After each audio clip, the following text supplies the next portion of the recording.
और अब हमारे साथ केंद्रीय मंत्री अनुराग ठाकुर जी हैं। अनुराग जी, आपका इंडिया न्यूज़ पर बहुत बहुत स्वागत है। खुश तो बहुत होंगे आप।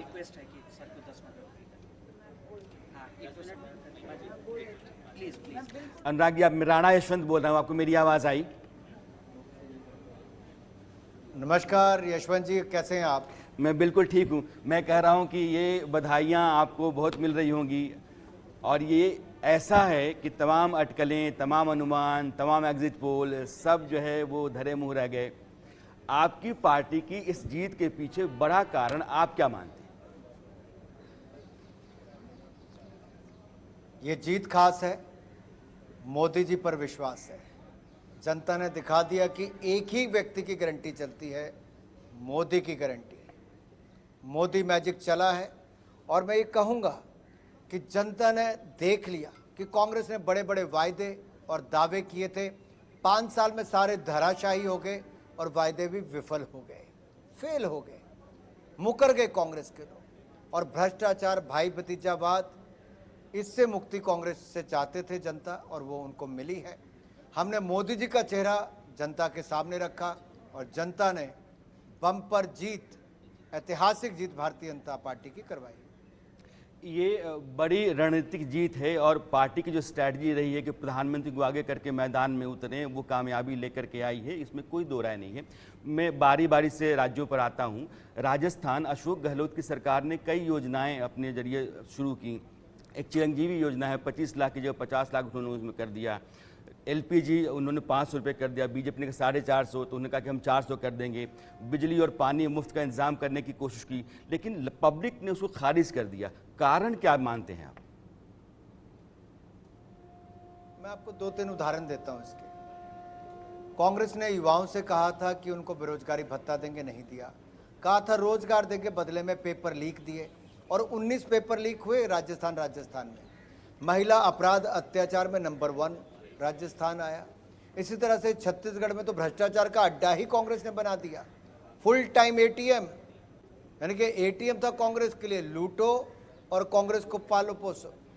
अब ये जनता देखती है। जनता ने क्या कहा कि आपने तो गंगा जल हाथ में लेकर कहा था कि शराब मुक्त छत्तीसगढ़ को करेंगे, आपने तो गौठान घोटाला किया, तो एक और माँ गंगा का श्राप कांग्रेस साहब, गौ माँ का श्राप कांग्रेस साहब, महादेव ऐप घोटाला, महादेव का श्राप कांग्रेस साहब, और चौथा गरीब जनता का श्राप कांग्रेस साहब।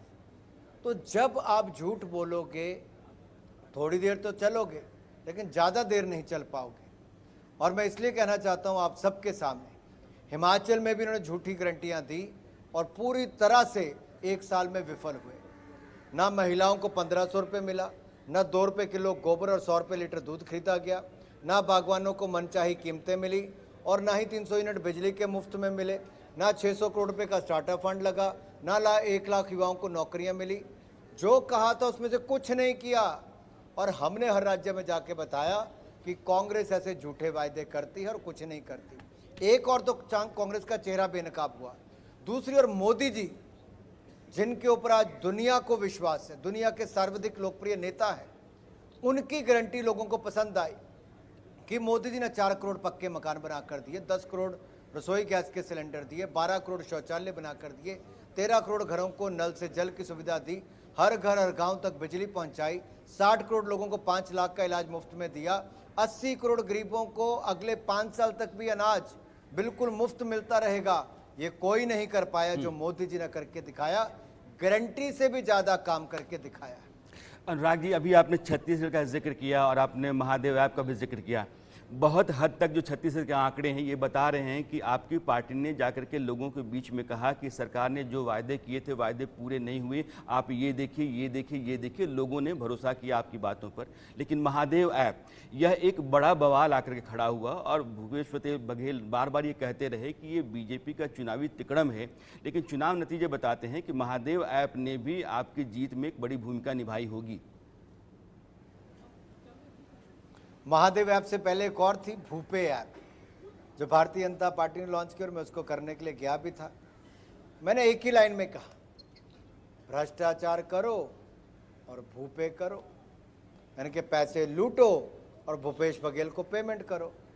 और वो ऐसा चिपकता था कि मोदी जी ने जब जाकर कहा कि महादेव को भी नहीं छोड़ा बघेल ने, तो जनता ने माना है कि शराब घोटाले भी हुए और महादेव ऐप घोटाले में तो एक छोटी सी उसमें 500 करोड़ रुपए से ज़्यादा की रिश्वत, बाकी तो हज़ारों करोड़ के घोटाले अलग हैं।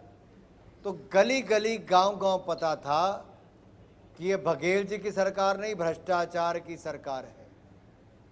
अनुराग जी, एक सवाल जाते जाते मैं आपसे पूछना चाहता हूं। एक मोदी सरकार या प्रधानमंत्री मोदी की एक इमेज देश में बनी है कि करप्शन के खिलाफ लगातार अभियान चलाने वाली सरकार है। बहुत सारे नेता, बहुत सारे अधिकारी जेलों में हैं। आने वाले समय में कई राज्यों में कई नेता, हो सकता है कि अब वो पूर्व मुख्यमंत्री हो जाएं, उनके खिलाफ भी जांच चल रही है। यह मामला आगे बढ़ेगा क्या? आने वाले समय में कुछ और लोगों के जेल जाने, उनके खिलाफ कार्रवाई करने का आसार दिखते हैं?